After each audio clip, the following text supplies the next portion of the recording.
I'm doing this project because I feel like it's a conversation we need to have. Colorism is a thing. We know that people fetishize against having darker skinned babies. It's no secret.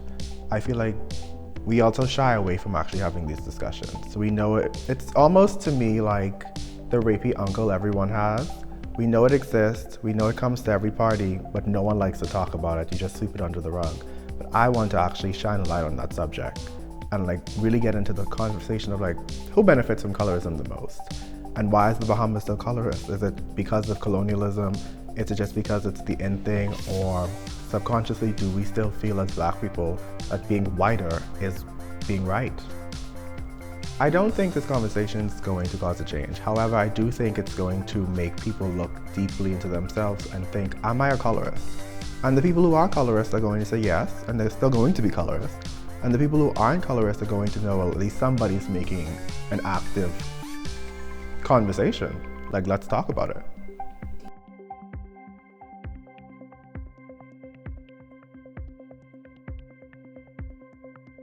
I don't think I'm personally colorist. However, I do have a lot of lighter skinned friends. I'm not ignorant to that fact. But I know I have close friends that are also dark skinned. The problem with that is people don't get to see them in my day-to-day life. They live around the world. So we have a small bracket where we are interacting with each other, and it's a big thing like, oh, you do have Black friends. And I'm like, yeah, I do have Black friends, but they're not with me all the time. The same way I have white friends, Asian friends, Indian friends. I have a melting pot of friends, but I don't get to showcase them all the time.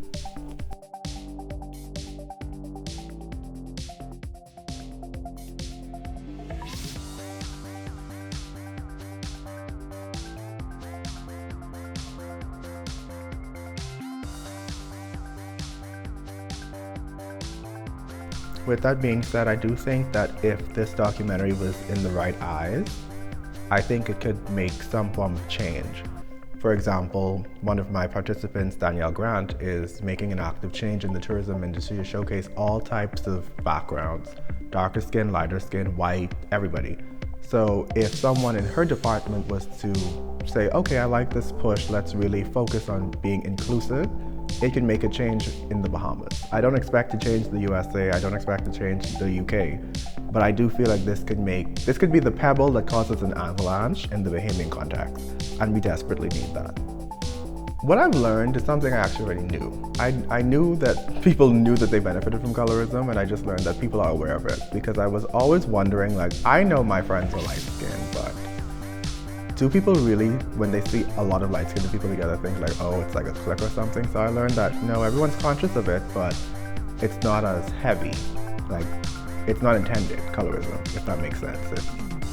Well, happenstance friendships. We just happen to all be of a certain hue and we're all friends, but it's not like a colorist movement of like, oh, I'm not gonna hang out with darker skinned people because it messes up my social group.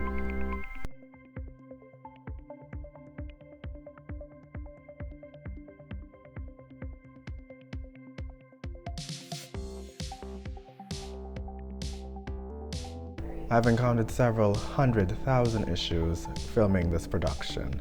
Timing, getting people to show up, rescheduling, Chris Saunders. The list can really go on. Thankfully for me personally, I mean, for a small moment there was weather problems and it was gloomy, but thankfully God was like, I'm gonna give you sun. On the 7th day, he said, let there be light, and it showed up.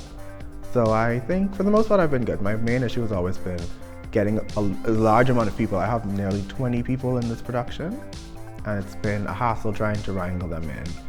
And obviously editing is nobody's friend, so that's a problem for me as well.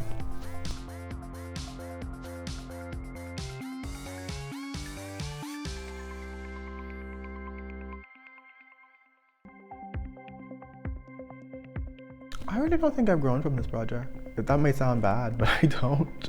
I was always aware of this conversation. I'm from a mixed background. I'm not gonna be like someone who's like, I'm directly biracial, but I grew up knowing that colorism was a thing. I've grown up saying, oh, you think that you're white because you already have a lighter skin tone and you talk a certain way, you have a certain mannerism, a certain inflection, all of those things.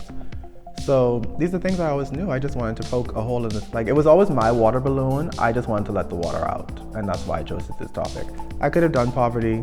I could have done something boring. But I was just like, we don't talk about colorism. We don't talk about the privileges of being pretty. And that's a fact.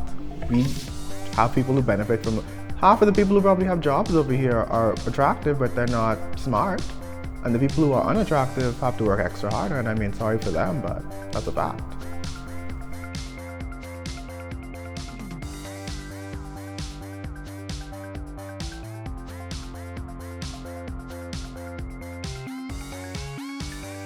I do think that this documentary is going to call people to the carpet, essentially. The tourism industry has for a while been called out for its lack of diversity, lack of paying attention to the real Bahamian experience. Not everybody here is white. Not everybody here is of the Aryan race. Not everybody over here wants to be a mixed race couple. Not everybody over here is the glamorous, wealthy, social elite. It's time that we really, although I love Lenny Kravitz, stray away from him. He is not the only Bahamian. He is not the blueprint. We have a lot of people. We need to invest in showing what is the Bahamas. And if you don't want to show the rural parts of the country, then invest in the rural parts of the country and make it the glamorous, social, elite world that you want the Bahamas to be. I want that conversation to be had. I want the tourism industry to say, okay, even the youth is coming after us. So now we have to really listen. And I want them to follow the same blueprint that Louis Vuitton and all the rest of the places do, which is we're getting a lot of blowback, so let's actually just give the people what they want. And even though they may not want to do it themselves, personally, they're going to do it because people are like finally coming after them.